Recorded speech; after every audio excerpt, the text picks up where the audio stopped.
RCB Radio. Elle est avec nous ce matin et on va forcément se faire plaisir en écoutant quelques-unes de ses chansons. Mireille Mathieu est avec nous. Bonjour Mireille. Bonjour Fred. Ma chère... Je suis ravie d'avoir quelqu'un du Nord parce que je suis confinée à Avignon.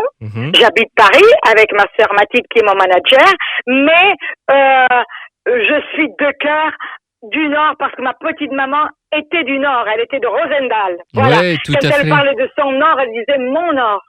Bon Mireille, ma chère Mireille, il y a un album qui est ressorti là pour les fêtes de Noël, Oui. The Fabulous New French Singing Star. J'espère que je le dis bien parce que je sais que tu parles mieux anglais The que Fabulous moi. Singing Star, Mireille Mathieu. Voilà. Donc c'est un album qui a été remasterisé, qui est sorti en 1966. Il a été remasterisé. Et dans cet album, alors on entend bien sûr tous les tubes, Mon Credo, Qu'elle est belle, Paris en colère, Un homme, une femme, mais aussi il y a des titres qui ne sont jamais sortis, qui sont inédits sur le marché, parce que c'était aussi pour le marché américain. Donc il y a 3 titres inédits, Quelque chose de merveilleux, Je veux et Monsieur Jacobson de Liverpool. Et à l'époque, je dois dire, j'enregistrais les disques chez Barclay, et c'était donc Barclay qui vous souhaitait que ces titres-là soient pour le marché américain. D'accord. Alors comment est venue l'idée de dire tiens, c'est la maison de disques qui s'est rappelé que ça faisait 55 ans que ce disque était sorti en fait? Non, mais on a souhaité pour mon public remasteriser, c'est magnifique. Ces titres, ces grands tubes comme je les ai cités, et ces 3 inédits pour en plus ça va sortir en CD, en album et puis en vinyle. Donc il va sortir mars-avril. D'accord. Donc ça va être sublime, superbe, le packaging, tout est beau, c'est très très beau. Ma sœur Mathilde travaille ça avec délicatesse et avec amour. Mireille, je voulais te demander une chose parce que après Prague, donc depuis le 12 mars à la maison, toi qui es une baroudeuse, toi qui aimes voyager, toi qui chantes dans le monde entier, comment ça va déjà? Ça va maintenant, ça va parce que je suis ici, mais c'est vrai que mon premier confinement, je rentrais de Prague, donc je me suis produite à Prague, Varsovie, et puis aussi la Hongrie. Et arrivé à Bratislava, on me dit non, vous pouvez plus, ça y est, on est confiné, vous êtes confiné, il faut partir, donc on peut plus chanter.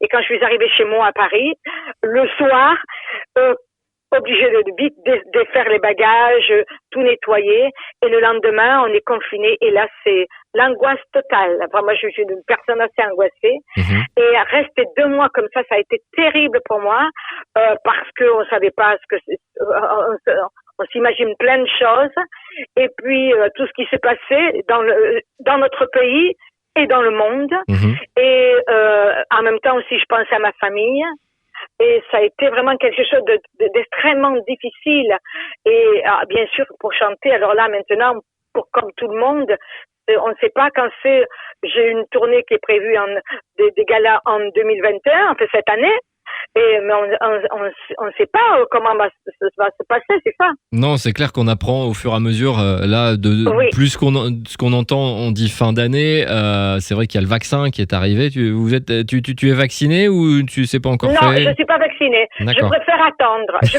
préfère attendre. Ouais, tu préfères avoir les résultats des autres. Oui, je préfère. Oui. Alors, sur la vie, là, comme ça, est-ce que, clairement, avec la ressortie de cet album, on t'a proposé peut-être parce que j'ai mon propre Facebook et Instagram, j'ai un contact, si je puis dire, avec le réseau. Tu parles avec les gens, en fait. Voilà, exactement. D'accord. Et c'est ça, c'est super parce qu'on peut parler, on échange, et ça c'est bien. On n'est pas, on sent son public, il vous aime et tout ça, donc ça encourage ça. Alors évidemment, j'ai du public du monde entier qui m'écrit comme chaque chanteur, et alors on me dit quand c'est que vous venez vous produire sur scène, on me dit qu'est-ce que vous produisez en France, quand c'est que vous venez à Lille. Alors je sais pas parce que voilà, j'attends, je sais que je dois me produire à nouveau à Prague, à Bratislava, à Sofia. Après, je vais à Moscou. Je dois aller à Moscou, à Saint-Pétersbourg. Mais évidemment, on attend que... Alors, si je comprends bien... On attend et je prie pour que ça s'arrange. Mireille, si je comprends bien, c'est pas parce qu'il y a eu un confinement et tout ce qui s'est passé que tu as décidé de prendre ta retraite. Tu vas continuer encore plus qu'avant, j'ai l'impression. Ah oui, mais moi, en ce qui concerne, donc je suis en Provence, chez ma maman, avec mes frères et sœurs, on est tous en famille. Je fais chaque jour mes vocalises, je travaille ma voix chaque jour. Hein. D'accord. Chaque jour, c'est une chose qui est extrêmement importante pour moi. RCB Radio, au Pradet, sur 96.2.